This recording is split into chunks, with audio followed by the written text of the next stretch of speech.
Hey folks, welcome to Speedbump. It's Race of Cairn, an itch.io game themed on Jump King, which I've never played, but I played enough of this and I saw a little bit of footage. It's not as bad as that game, it's definitely one of those troll games, right? Like Jump King is, at least. Jump King is designed to make you yell at it, yes. This is not that, but it's by somebody who liked that game, I think, is that so it's not too bad. We'll see how the players do. I'm ready to go. If you are, we got that countdown ready to rock. We're pulling audio from Tarragon up there. We're giving them a 30-minute timer. Sounds good.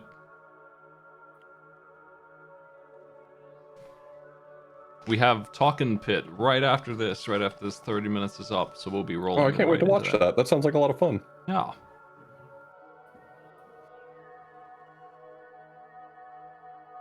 Got a couple of neat things to say about this game. Once we get started, we can get into that. Here we go. They could easily win this in 30 minutes if they are able to grasp the troublesome platforming. But they do have double jump, and it is a pretty controllable high jump at that. You do bounce around a bit, unfortunately, by design. True of Jump King as well. Yeah, like this is the kind of game where, I mean, if you don't know what Jump King is, it's one of those games where if you fall all the way down, right? Like, you could lose 3 stages of progress in an instant. Oh, absolutely. I don't think that this game is quite that menacing, but we might have some areas that are something like that. We'll see, I guess. Yeah, people in the comments for this game on itch said that they finished it casually in something like 20 to 30 minutes. And some people talked about their speedrun times, which we'll get into a little bit about that in a second. But speedrun times of like 7 minutes and 4 minutes. So it's possible to go extremely fast in this game if you can make sense of it.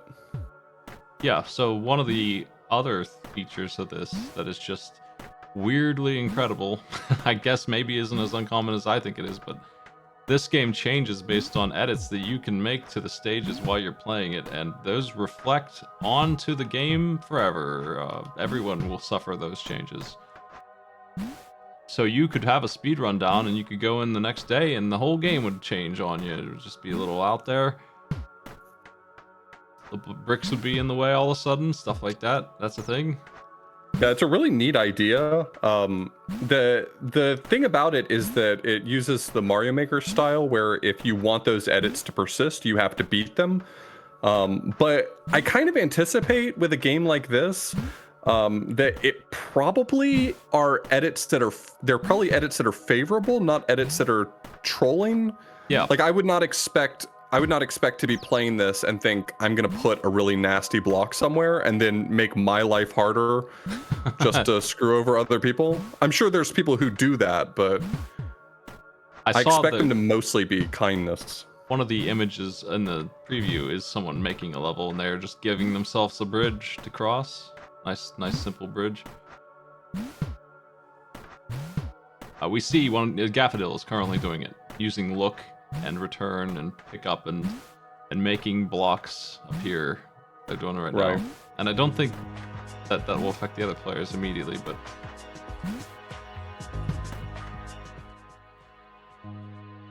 yeah, so that's kind of the big thing here, is that people who talk about speedrun times, like speedrun times aren't really etched in stone in the same way they would be for other games. So people who say that they beat the game in 4 minutes or something like that, there's no guarantee that the path that they took even exists anymore. So you can't put too much stock in that, and this would probably be a really challenging game to establish actual speedrun rules for, but it's a cool premise. In terms of just something fun to play, this seems like a kinder variation on Jump King with a neat built-in live game mechanic. I have speedrun random games before. Oh, you know what? That Mystic Quest thing on the screen is mine. I thought that was the player. I just realized that was me. Whoop. Get rid of that. Sorry about that, did you? I thought that they were doing a goof, but it was me doing the goof up. Anyway, I have speedrun Rogue Legacy. Classic Smite goof right there. Spelunky is a speedrun that I've watched. That's a popular one.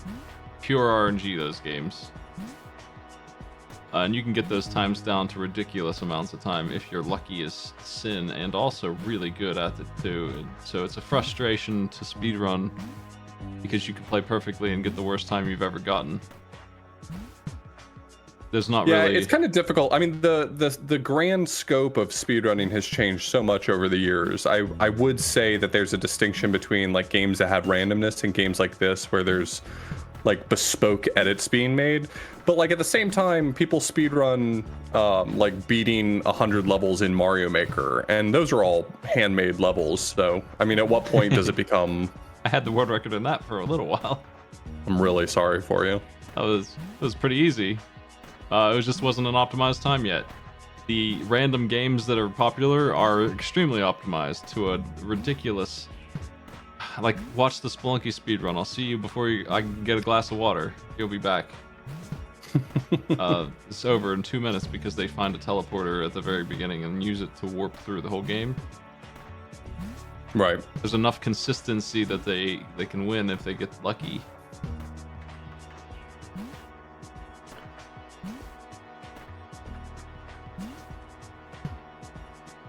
It's just a speed run where you have to...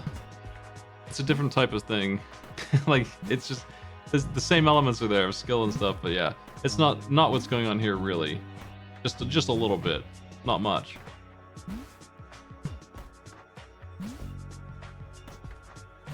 I think that there's a lot of RNG in some popular runs, like Mario 3 has a run that has a lot of RNG in it.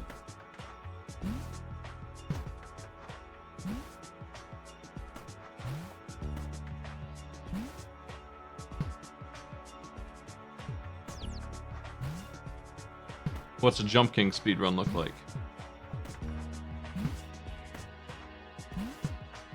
I mean, I've only seen a few like people who are good at it. I don't know that I've ever seen a speedrun of it, but since that game doesn't change, it's really just like knowing the perfect routes through all of them and not hitting any of the obvious rakes.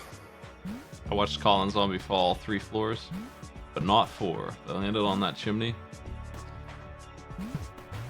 So there was no real requirement for them to carefully read the itch page, but you know, someone in the Discord chat was saying that they were having some trouble with the block editing mechanics. I think if you came across that and didn't really understand what the game was trying to do, like be a live service game in that way, that would probably be very confusing. Like, what is it wanting me to do right here?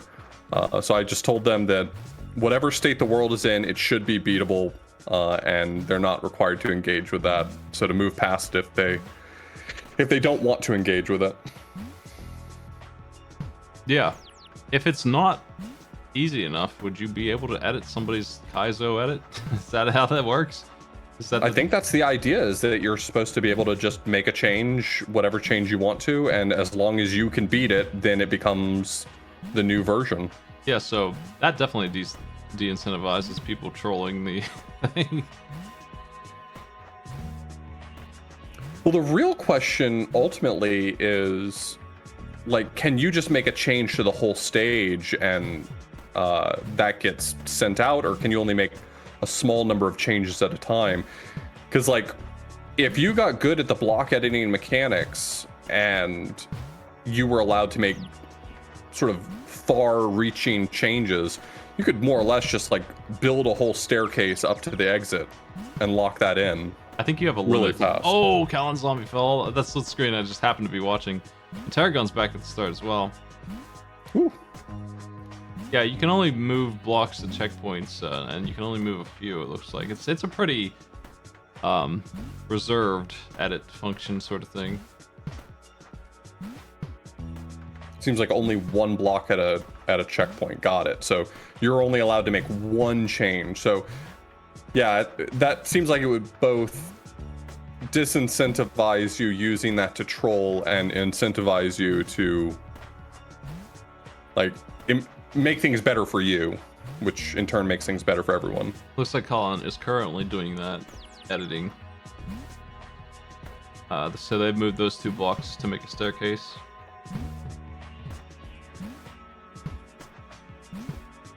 I imagine that it loads. Like, none of these players are going to see each other's changes, I don't think. I imagine it loads when the game loads. That's probably the way this is done. That would be my expectation, but I mean, it's certainly not unreasonable to think that like it loads the next checkpoint on demand. At which point, you know, Okami, who's currently in the lead, could be making changes that other players would see in that case. A lot of people are having trouble with the second area, the ice jump from the pillars, where we first see the block editing mechanic getting used a lot. Right. Okami is cruising through Skyworld. Okami seems to have embraced the idea that the world must be in a beatable state, and so he shouldn't need to make any changes in order to beat it. Which is correct. That is the way it's designed, at least. The jumping in this it's Ghouls and Ghosts style. You can jump straight up and then at an angle. If you jump straight up twice, I don't even know why you can do that, because you can't move left or right. Just like Ghouls and Ghosts, you're committed to that jump, so you can jump straight up twice if you want. Unless this game has like semi-solid platforms, that wouldn't be useful. Yeah, I don't think it does, so as far as I got anyway. But yeah, if you're familiar with Ghouls and Ghosts, like Okami probably is, the jumping is going to feel pretty natural. If you're not, then it's going to feel awful, because that's the first thing people hate about Ghouls and Ghosts is the committed jumps, no physics. Yeah, that's my favorite thing about Castlevania games. Dying on steps. No, committed jumps. Oh yeah. I mean, you've only ever played the Metroidvania. No, I have Castlevania unfortunately game. played all of them. I just don't like. There's a ROM hack that makes you have uncommitted jumps in Castlevania 3, and it sure makes that game feel a lot better. It sure is playable with that.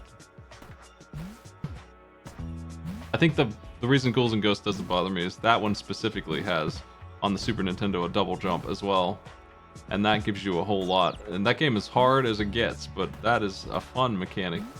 I like double jump. Okami is making it up the tower here. A little by little, but seems to be relatively consistent forward progress. Just like that, they're back in the center. Yeah, name a game that's not better with double jump.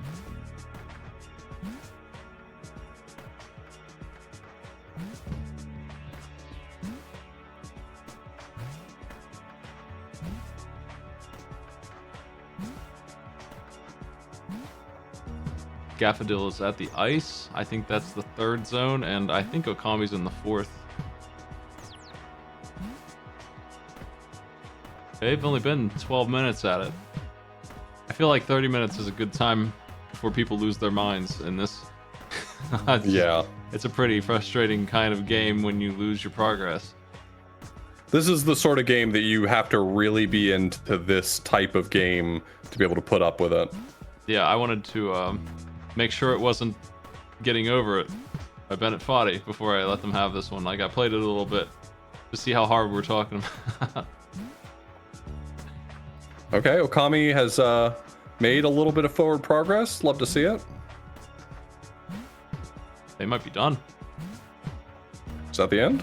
I'm not sure. I don't know how long this game actually is. I just gave it a shot through the force zone.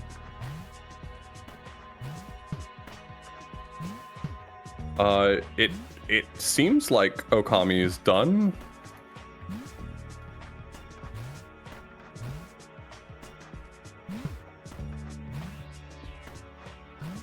If that is true, then that is just like a warm up. Okami thinks they're done. They have marked themselves done. Yep. Yeah, this is like area 1 of these kind of games. Usually I would see the really bad ones, that would be area 1, and you could fall all the way back down the whole thing while doing area 2. that would be getting over it style. So I wanted to make sure it wasn't like that.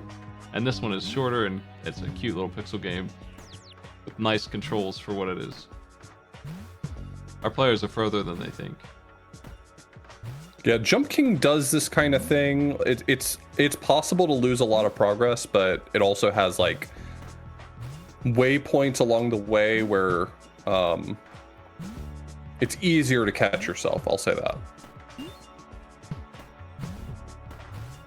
I've only ever watched Jump King. I've long meant to play it myself. Ready for that blind race with me, Jump King? Jump King? Jump King blind race? I can just imagine how enraged I'd be. Like, yeah, I'm done, and I'm still in the first section.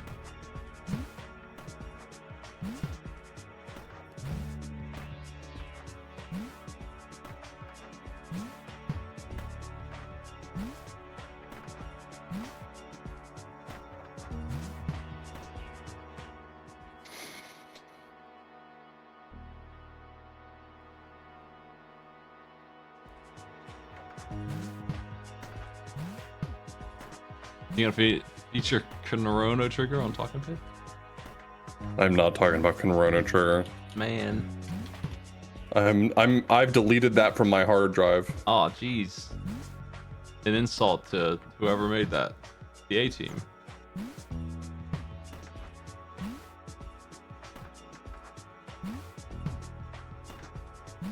I found Getting Over It to be a really frustrating version of these. Compared to Sexy Hiking, even, the game it was themed on. Something about the controls hurt my hands to play, and I just couldn't get the physics to work how I expected them to. I don't know if I've ever cleared it. We've gotten like halfway, at least. The speedrun for that is also a couple of minutes long. You're talking about Bennett Foddy's Getting Over It? Yeah. I think it's under a minute now. A couple physics tricks can get you some distance in that, it looks like, but I cannot get them to work for me. Don't know how any of that's supposed to work. Yeah, world record is 59 seconds. But they felt happy about that.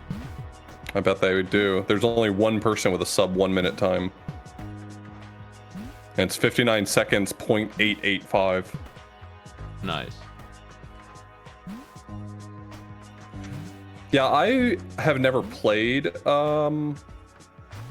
Getting Over It, and I know enough about myself that doesn't seem like I would enjoy it ever. It's fun because the dev gave you some insight on his design decisions, with I don't really agree with, but he explores what he thinks a hard game should be, and plays some funny music while you lose. It does a good job of raising your spirits while you fall forever. Where these games just kind of silently, if you fell, that's it. Like typically if you fall all the way down in that game, that is the trigger. He detects how far you've fallen, and then if you fell like 1,000 feet, he'd be like, you know what? We're gonna give some uplifting advice for living your life. And he just starts talking while you climb back up.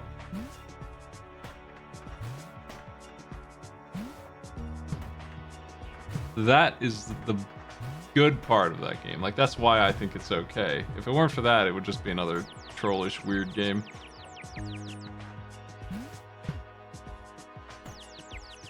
If I wanted to play a game where someone tries to be smart at me, I would play The Witness for the 20th time.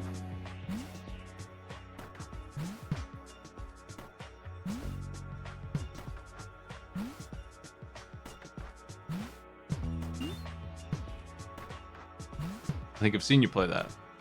I can't figure out what it is. I've seen a little bit of it, at least. It seems like a very similar puzzle goes on a lot.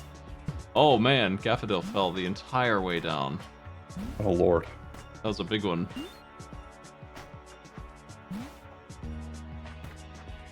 You do get better at these, as frustrating as it might seem to lose that much progress.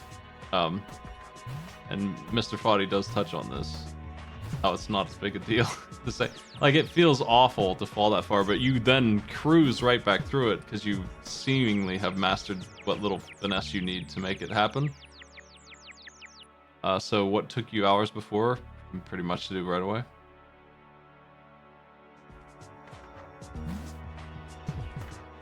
That makes sense. I mean, there's a lot of that in speedrunning in general. Like, you know, you build up that experience, and what once was difficult becomes trivial. I think a lot of people start speedrunning in general to try to like get the better of a game that challenged them. One of the first speedruns I ever did was a game that I grew up with called Kiwi Craze, or New Zealand Story if you're from other parts of the world. And I was never able to beat it. I never made a ton of progress on it as a kid, and when I started speedrunning, I was like, now's my chance. Well, our players have 10 minutes left. Gaffadil is working on getting back all that work that they lost.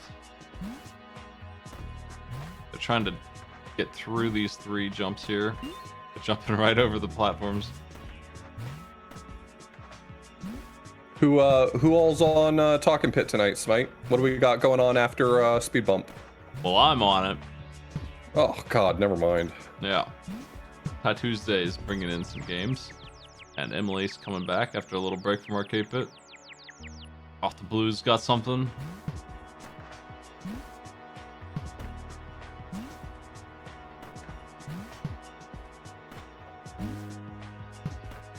What are you bringing to Talking Pit? Off the Blues, this is a surprise. Not really. I was going to pick one of the games from Dashing Through Trash originally, but the ones I know a lot about are ones that everyone knows a lot about, and the ones that I'm excited about are ones that I'm excited about because I haven't finished playing them yet and I want to play more. So I'm talking about my old standby. I'm gonna talk about Satisfactory because I got back into that this summer. Callan Zombie has had enough. That's understandable. This type of game, I feel like most people don't like it. And I can understand why. It feels very restricted compared to any other platformer that is on the market. And it's also mean to you as a joke, almost. Not checkpointing your progress. I'm playing through Mystic Quest right now. You want to talk about a game with quality of life? Damn. Checkpointing me. So Mystic Quest is really polarizing. So I don't know if you're being sincere or if that was a bit. Like, are you feeling Mystic Quest? Are you into it? I mean, I don't understand where the polarization's coming from. I got problems with it. It's very grindy. It's full of fights that feel mandatory because the difficulty is enough that I have to fight these optional battles. They don't feel optional. But the non-respawning enemies, that's great. You can explore a dungeon at your own leisure, and there are some stuff in there that never happens again, as far as I know, in any Final Fantasy or other RPG like it at all, ever. Just never. Like saving automatically at the boss, like it's a save state after the cutscene. You get a free boss save, not just the boss, any fight. And you can save anywhere also, which is not a problem because, again, the enemies don't respawn. So you can just walk out of the place if you get soft locked. Those 2 things alone are extremely... What? This game has this? How can anyone dislike this game? I don't get it. I grew up on Mystic Quest, so I didn't know any different, and when I found out that, like, a lot of people didn't really love Mystic Quest, I mean, I think it's a strange game, but I think it's a fun game. I think I'm a big Mystic Quest appreciator. I just played through Final Fantasy 1, 2, and 3, and it is better than those in a lot of ways that make it more playable. I think those first 3 games have a lot of trouble. A lot of super unfair things that are too wasting of your time. I don't think that Mystic Quest is necessarily better than those 3, because it doesn't have the depth. That's something that is... It's definitely billed as a first adventure kind of game. Yeah. I can see where the simplicity could cause a problem, but the quality of life features are what I'm talking about. They have some stuff in there that I just don't understand why they didn't come back with. If people think that made it too easy, then people just like losing time. They like being killed by a boss that's really hard out of nowhere with no save, and then having to sit through a cutscene again on the way back in, possibly after working your way back to the boss. I just finished Final Fantasy 3 NES, and the last 3 dungeons in a row are all connected in a way where you have no save or way to get resources at all, and then the final bosses are like 30 times harder than anything else, and they will kill you almost certainly, and you'll just be doing that whole thing again, right from the beginning of this journey. So much work to get that game beat.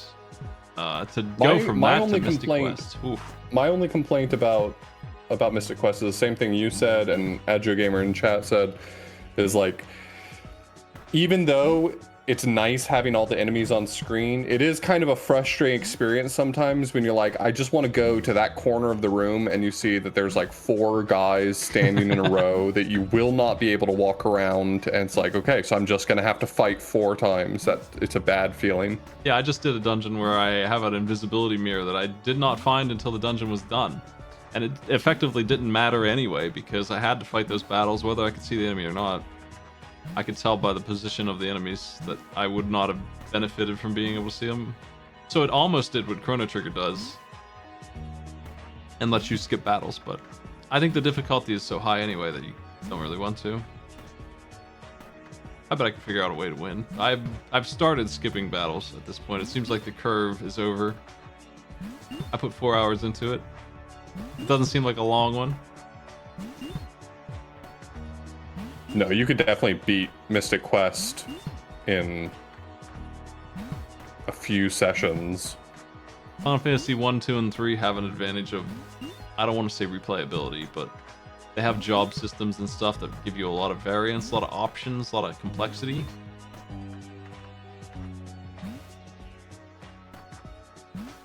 It's the job system that's so compelling for me in some of the slightly more modern Final Fantasy games, like Final Fantasy V and Tactics. Like this idea of, I'm not just handed who I have to deal with, I can kind of just like mix and match based on what sounds the most interesting to me. Oh, are the bugs equivalent to how many edits you can make? That's interesting.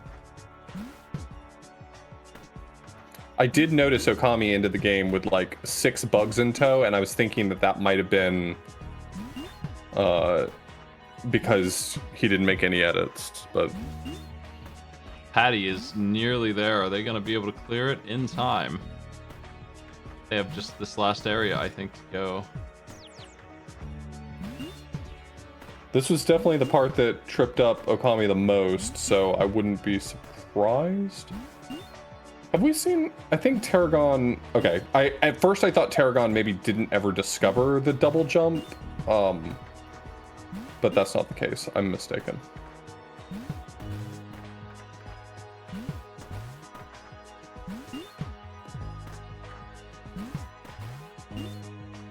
Yeah, FF5 is the Fiesta job one that has such a complex system that it's kind of incredible. And 3, it almost does that. Like, it's the warm-up for what 5 will be. It, in the end, has a bunch of jobs that suck and a couple that don't. And you kind of play it the same way every time, I bet. But 5 isn't like that at all. You can do whatever you want.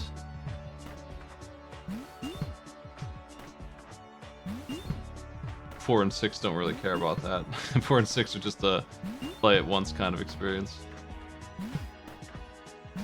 When I was a kid and I first discovered emulators and my time was worthless, I mastered a whole bunch of jobs in Final Fantasy V so that I could like mix and match those abilities, and that was a very enjoyable thing for me to do. And now that I don't have a desire to spend 120 hours on one game just so that I can pair Mimic with some other garbage ability, I may never experience that again, but at least I had fun once. What game's that? Final Fantasy V. Oh, I haven't finished it yet. That'll be pretty fresh for me, because I didn't make it all the way through. I think I only tried it in a Fiesta, actually, so I was restricted away from certain things. I keep saying that I'm going to replay it, because I haven't played it since probably at least 10 years. I probably haven't played it in at least 10 years. And I'd like to do Forge Up Fiesta sometime, but I feel like I shouldn't do it being so far removed from having experienced the game normally. So hey, you know you can see the enemies in Chrono Cross. What? Yeah. Everything about Chrono Cross except for the writing is pretty good. Except for the story itself. Everything else is pretty solid.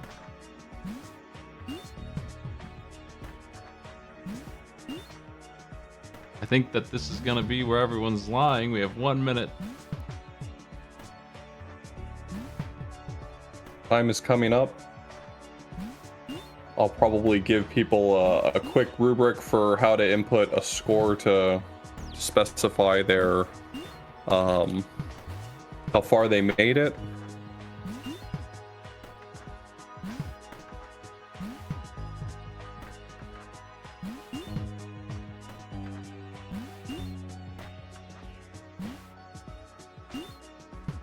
$30. Aren't you glad you didn't have to turn on your webcam off the Blues? I'm so happy for that. I'm so happy that I won't have to turn on my webcam at all today. Yeah. Not at any time in the next 2 minutes. Time is up. 30 minutes is upon us.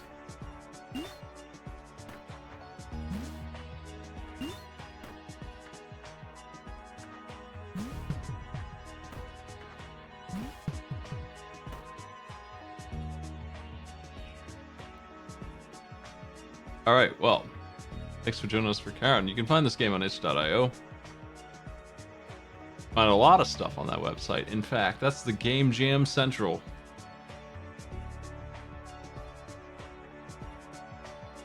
Game Jams. Pretty cool race. You can start your own game jam, it looks like. You just start game jams all over the place. Some of those have 10,000 entrants, I saw, and 3,000 submissions in some of those game jams.